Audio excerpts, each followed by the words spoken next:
You slipped away yesterday, quietly in your sleep.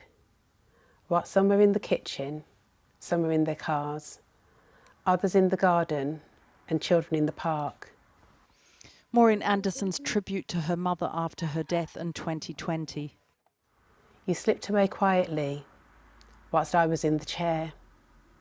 Having watched you take so many breaths, the last was barely there.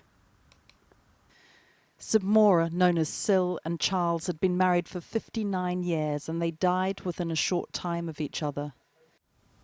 And I wrote that the morning after she died, while sitting next to Dad. We are talking to Maureen about where her parents died, and it was at home, surrounded by family as they would have wished. But she says it was what went wrong when they were sent from their care home to the hospital and were then discharged. It was horrific. They were almost unrecognisable. My father came home from the hospital with his beard matted. I thought that, there was a growth there and it was actually food matted into a beard that he wouldn't have had. When my mother came home, she had a pressure sore on her heel, her right leg couldn't go down, and we found out on reading the discharge papers when she got home that she was end of life. We didn't know this. This was during lockdown. The family couldn't see them in hospital or monitor their conditions. So what do you think the role of COVID was in this? So I think that with the restrictions that were in place, staff were not able to make, I think, decisions that they would have ordinarily made, which was human decisions based on the needs of the family or the needs of the patient indeed. Unintentional neglect, that's the word I would use. It's unintentionally neglected the needs of the families and the people that were in serious need of care. A community care team was assigned and end-of-life medication was sent with Mr. Anderson, but not for his wife. Not even the incontinence pads arrived before her death.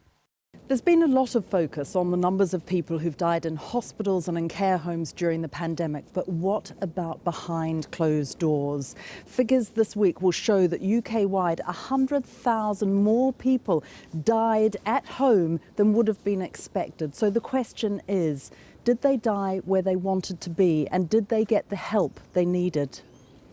These are, on the whole, not COVID deaths. Coronary heart disease and Alzheimer's are two of the most common causes.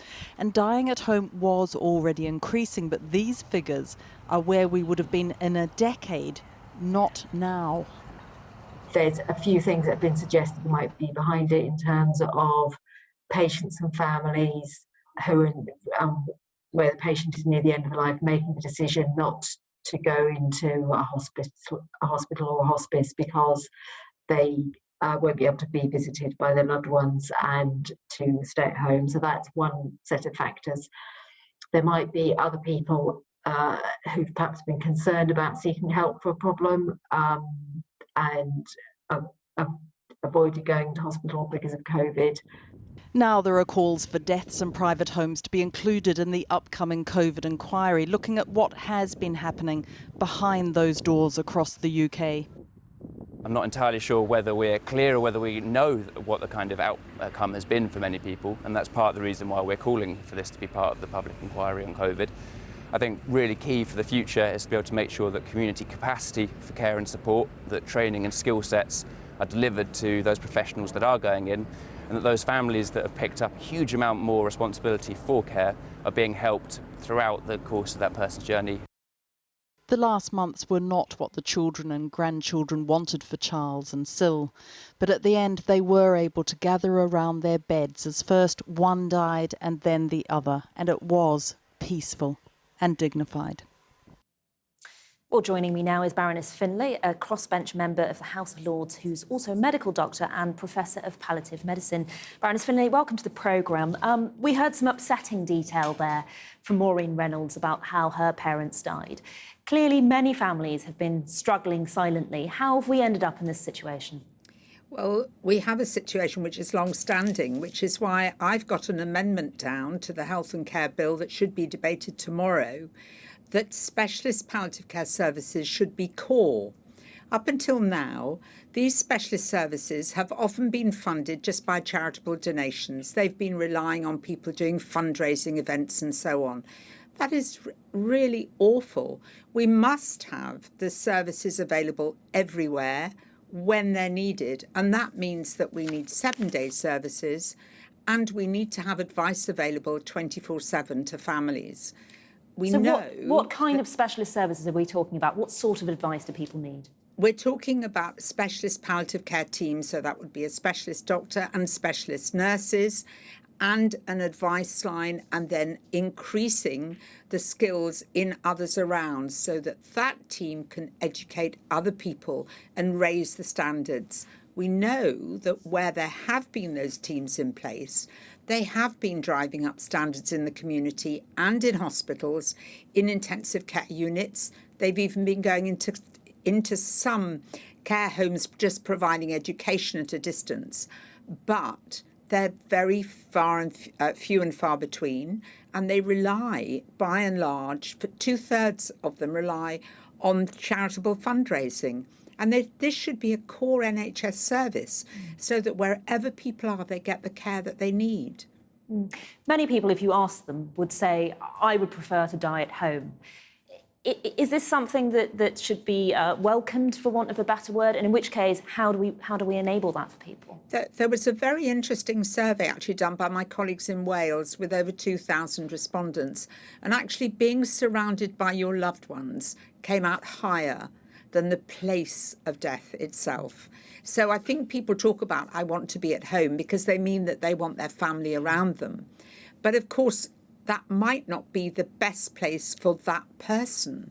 But what matters, I think, is that we recognise the importance of relatives being able to be there. And as has been said by Dame Cicely, who founded the hospice movement, the way that people die lives on in the memory of those left behind. So those relatives also need to be able to be with the person.